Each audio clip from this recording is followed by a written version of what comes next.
15ই August ভারতের ৭৮তম স্বাধীনতা দিবস। আজকের এই মহান ও পবিত্র দিনটিতে আমাদের স্বাধীনতা আন্দোলনের সেনানীদের আমরা শ্রদ্ধা জানাই। সুদীর্ঘ সংগ্রাম ও লড়াইয়ের মধ্য দিয়ে বহু প্রতীক্ষিত এই স্বাধীনতা আমরা অর্জন করেছি। হাজার হাজার স্বাধীনতা সংগ্রামের জীবন ও আত্মত্যাগের বিনিময়ে যে স্বাধীনতা আমরা পেয়েছি তাকে আমরা আমাদের যথাযথভাবে রক্ষা করতে হবে। স্বাধীন ভারতে জাতীয় পতাকার সম্মান ও মর্যাদা আমাদের অক্ষুণ্ণ রাখতে হবে। আমাদের মনে রাখতে হবে স্বাধীনতা অর্জন করা যতটা কঠিন তার চেয়ে অনেক বেশি কঠিন কাজ হলো স্বাধীনতা অক্ষুণ্ণ রাখা।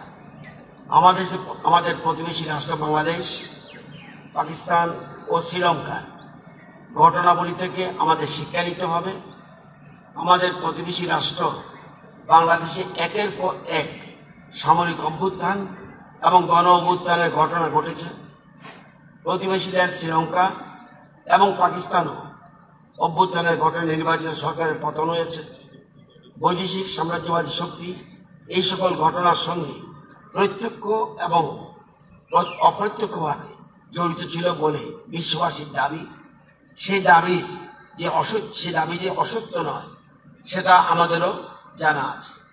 পৃথিবীর বিভিন্ন সাম্রাজ্যবাদী শক্তি আমাদের ভারতবর্ষে সার্বভৌমিকতা এবং স্থিতিশীলতাকে নষ্ট করার জন্য বারবার চেষ্টা চালিয়েছে এবং এখনো চেষ্টা চালিয়ে যাচ্ছে।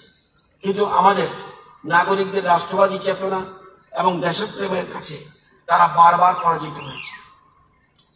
আমাদের রাষ্ট্রের নাগরিকদের গণতান্ত্রিক চেতনা এবং দেশের স্বাধীনতার মর্যাদা রক্ষার অঙ্গীকার এতটাই মজবুত যে পৃথিবীর কোনো শক্তি আমাদের সার্বভৌমিকতা ও স্বাধীনতার উপর কখনই হানাদারি করার সাহস পাবে না বলে আমরা বিশ্বাস করি।